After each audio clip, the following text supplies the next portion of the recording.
8 Pillars of Prosperity by James Allen.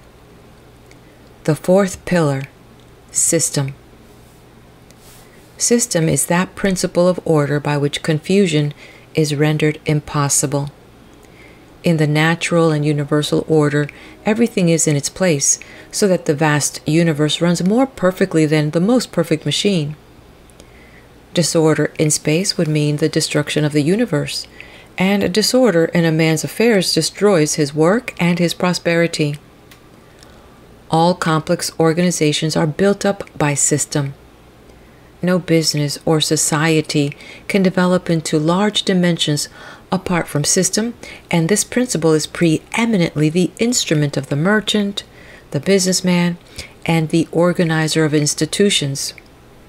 There are many departments in which a disorderly man may succeed, although attention to order would increase his success, but he will not succeed in business unless he can place the business entirely in the hands of a systematic manager who will thereby remedy his own defect. All large business concerns have been evolved along definitely drawn systematic lines, any violation of which would be disastrous to the efficiency and welfare of the business. Complex business or other organizations are built up like complex bodies in nature, by scrupulous attention to details. The disorderly man thinks he can be careless about everything but the main end, but by ignoring the means, he frustrates the end. By the disarrangement of details, organisms perish, and by the careless neglect of details, the growth of any work or concern is prevented. Disorderly people waste an enormous amount of time and energy. The time frittered away in hunting for things is sufficient, or if conserved by order, to enable them to achieve any success, for slovenly people never have a place for anything, and have to hunt frequently for a long time for any article which they require.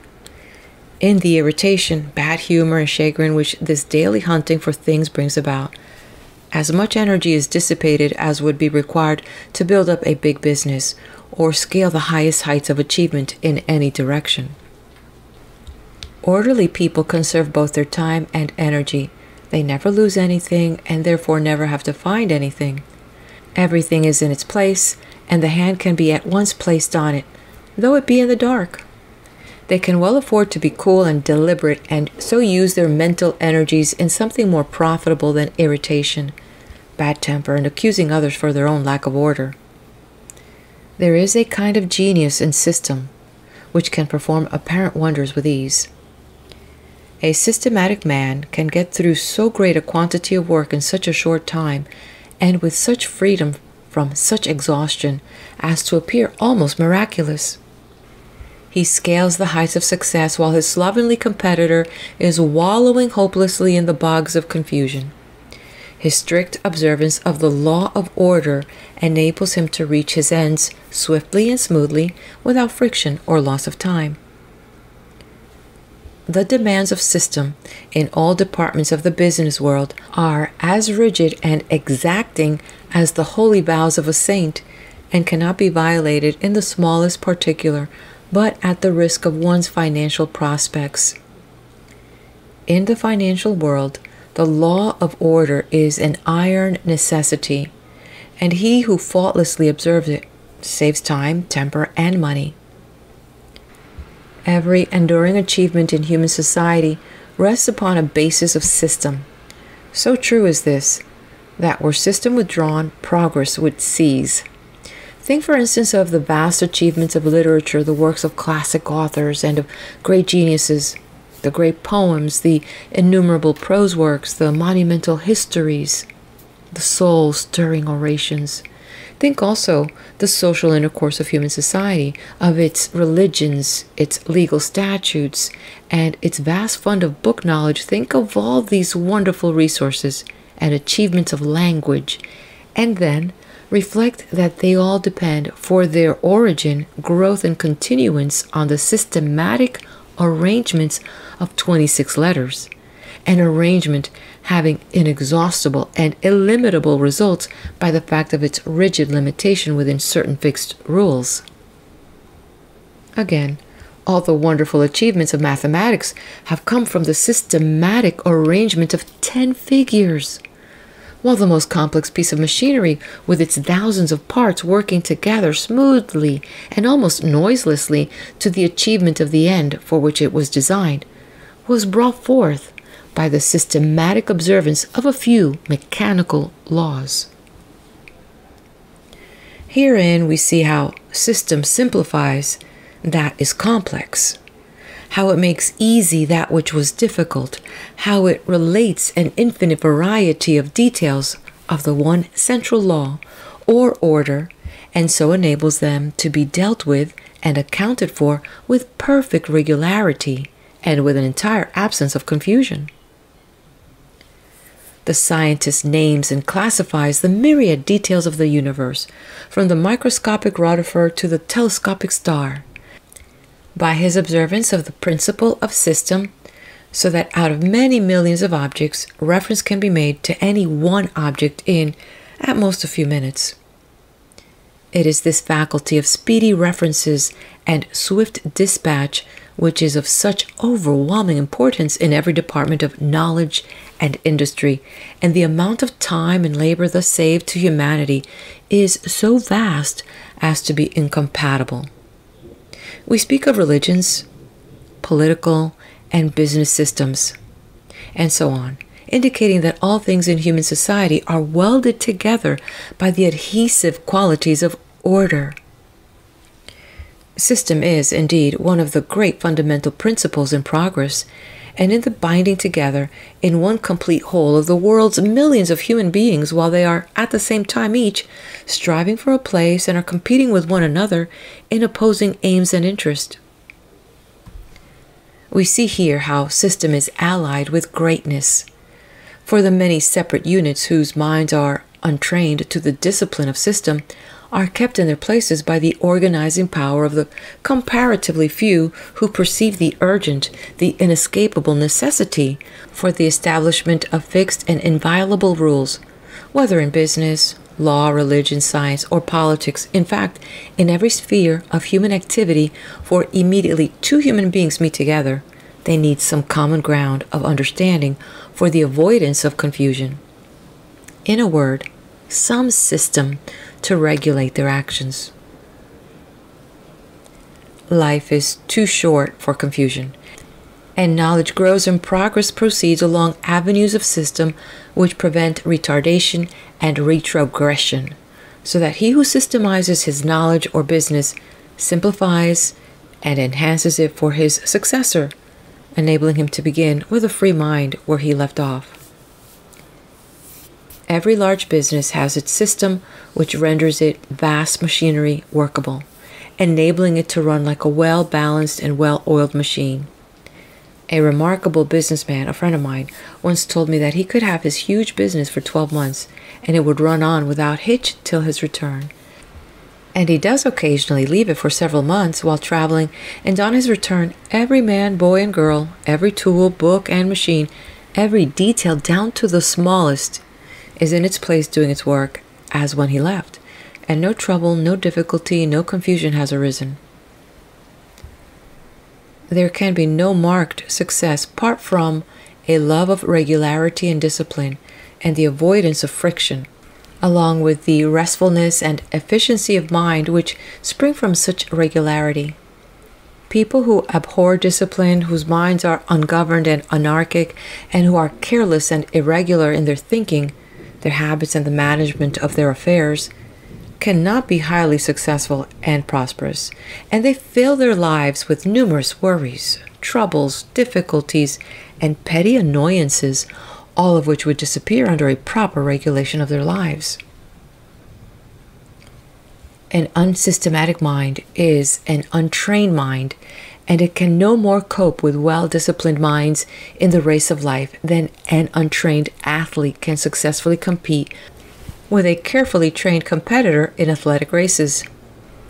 The ill-disciplined mind that thinks anything will do rapidly falls behind the well-disciplined minds who are convinced that only the best will do in the strenuous race for the prizes of life, whether they be material, mental, or moral prizes.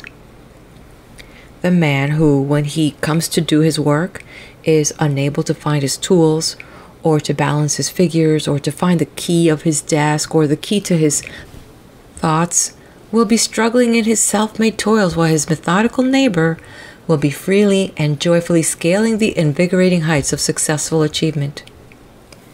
The businessman, whose method is slovenly or cumbersome, or behind the most recent developments of skilled minds, should only blame himself, as his prospects are decadent, and should wake up to the necessity for more highly specialized and effective methods in his concern.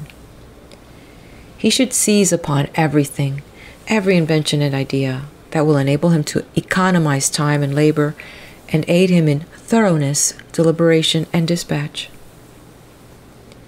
System is the law by which everything, every organism, business, character, nation, empire is built. By adding cell to cell, department to department, thought to thought, law to law, and colony to colony, in orderly sequence and classification, all things, concerns, and institutions grow in magnitude and evolve to completeness.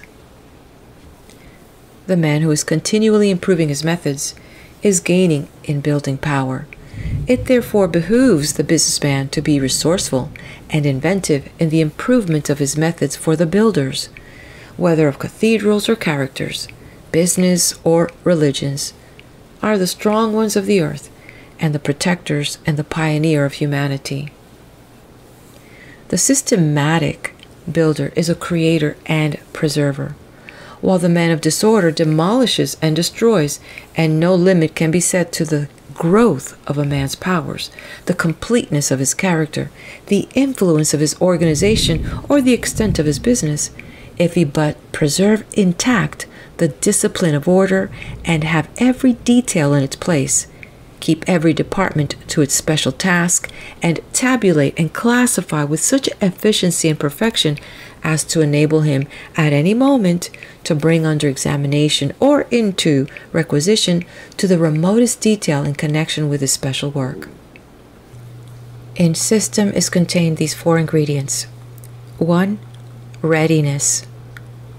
2. Accuracy. 3. Utility. 4. Comprehensiveness.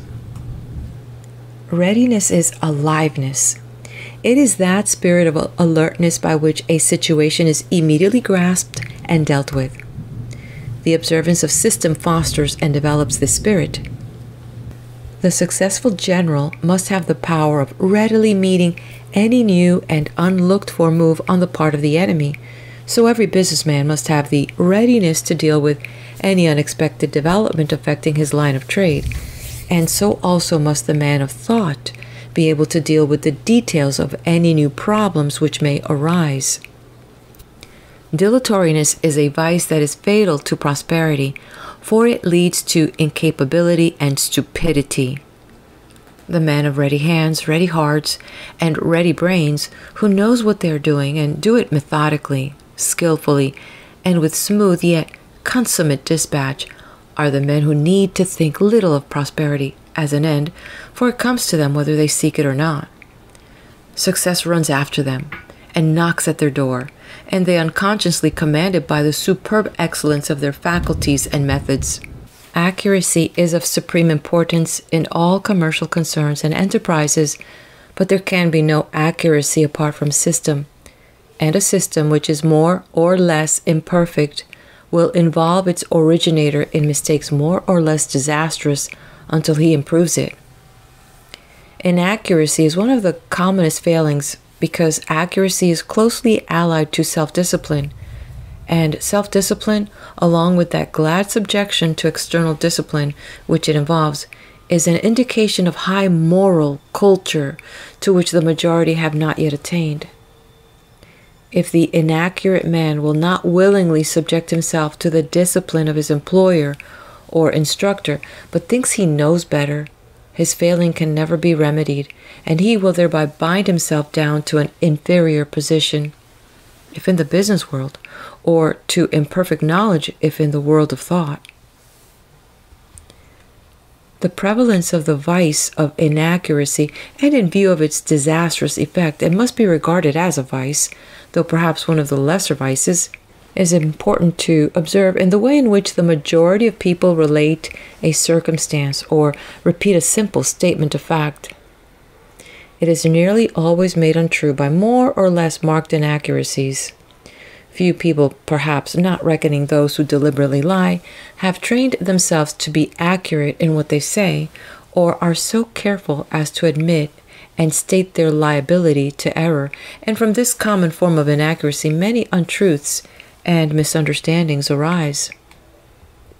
Most people take pains to be accurate in what they do than in what they say, but even here inaccuracy is very common, rendering many inefficient and incompetent and unfitting them for any strenuous and well-sustained endeavor. The man who habitually uses up a portion of his own or his employer's time in trying to correct his errors, or for the correction of whose mistakes another has to be employed, is not the man to maintain any position in the work-a-day world, much less to reach a place among the ranks of the prosperous. There never yet lived a man who did not make some mistakes on his way to his particular success, but he is the capable and the right-minded man who perceives his mistakes and quickly remedies them, and who is glad when they are pointed out to him. It is habitual and persistent inaccuracy which is a vice, and he is the incapable and wrong-minded man who will not see or admit his mistakes and who takes offense when they are pointed out to him. The progressive man learns by his own mistakes as well as by the mistakes of others. He is always ready to test good advice by practice and aims at greater and ever greater accuracy in his methods, which means higher and higher perfection, for accuracy is perfect, and the measure of a man's accuracy will be the measure of his uniqueness and perfection. Utility or usefulness is the direct result of method in one's work. Labor arrives at fruitful and profitable ends when it is systematically pursued. If the gardener is to gather in the best produce, he must not only sow and plant, but he must sow and plant at the right time. And if any work is to be fruitful in results, it must be done seasonably, and the time for doing a thing must not be allowed to pass by. Utility considers the practical end, and employs the best means to reach at that end. It avoids side issues, dispenses with theories, and retains its hold only on those things which can be appropriated to good uses in the economy of life. Unpractical people burden their minds with useless and unverifiable theories, and court failure by entertaining speculations which, by their very nature, cannot be applied in practice. The man whose powers are shown in what he does, and not in mere talking or arguing, avoids metaphysical quibbling and quandaries, and applies himself to the accomplishment of some good and useful end. That which cannot be reduced to practice should not be allowed to hamper the mind. It should be thrown aside, abandoned, and ignored. A man recently told me that if his theory should be proved to have no useful end, he should still retain his hold upon it as a beautiful theory. If a man chooses to cling to so-called beautiful theories which are proved to have no use in life and no substantial basis of reality, he must not be surprised if he fails in his worldly undertakings, for he is an unpractical man. When the powers of the mind are diverted from speculative theorizing to practical doing, whether in material or moral directions, skill, power, knowledge, and prosperity increase. A man's prosperity is measured by his usefulness to the community, and a man is useful in accordance with that he does, and not because of the theories which he entertains. The carpenter fashions a chair, the builder erects a house, the mechanic produces a machine, and the wise man molds a perfect character. Not the schismatic, the theorist, and the controversialist, but the workers, the makers, and the doers are the salt of the earth. Let a man turn away from the mirages of intellectual speculation and begin to do something, and to do it with all his might, and he will thereby gain a special knowledge, wield a special power, and reach his own unique position and prosperity among his fellows. Comprehensiveness is that quality of mind which enables a man to deal with a large number of related details, to grasp them in their entirety, along with the single principle which governs them and binds them together. It is a masterly quality, giving, organizing, and governing power, and is developed by systematic attention to details. The successful merchant holds in his mind, as it were, all the details of his business, and regulates them by a system adapted to his particular form of trade. The inventor has in his mind all the details of his machine, along with their relation to a central mechanical principle, and so perfects his invention. The author of a great poem or story relates all his characters and incidents to a central plot, and so produces a composite and enduring literary work. Comprehensiveness is analytic and synthetic capacity combined in the same individual. A capacious and well-ordered mind, which holds within its silent depths an army of details in their proper arrangement and true working order, is the mind that is near to genius, even if it has not already arrived. Every man cannot be a genius, nor does he need to be, but he can be gradually evolving his mental capacity by careful attention to system in his thoughts and business, and as his intellect depends and broadens, his powers will be intensified and his prosperity accentuated. Such then are four corner pillars in the temple of prosperity, and of themselves they are sufficient to permanently sustain it without the addition of the remaining four. The man who perfects himself in energy, economy, integrity, and system will achieve an enduring success in the work of his life, no matter what the nature of the work may be. It is impossible for one to fail who is full of energy, who carefully economizes his time and money, and virtuously husbands his vitality, who practices unswerving integrity, and who systemizes his work by first systemizing his mind. Such a man's effort will be rightly directed, and that, too, with concentrated power, so that they will be effective and fruitful. In addition, he will reach a manliness and an independent dignity which will unconsciously command respect and success, and will strengthen weaker ones by its very presence in their midst. Seest thou a man diligent in business, he shall stand before kings, he shall not stand before mean men, says Scripture of such a one. He will not beg, or whimper, or complain, or cynically blame others, but will be too strong and pure and upright a man to sink himself so low. And so, standing high in the nobility and integrity of his character, he will fill a high place in the world and in the estimation of men. His success will be certain, and his prosperity will endure. He will stand and not fall in the battle of life. End of chapter. Join me at the next video where we add the next pillar, which is sympathy. Before you head out, hit that like button, share with your friends, and subscribe.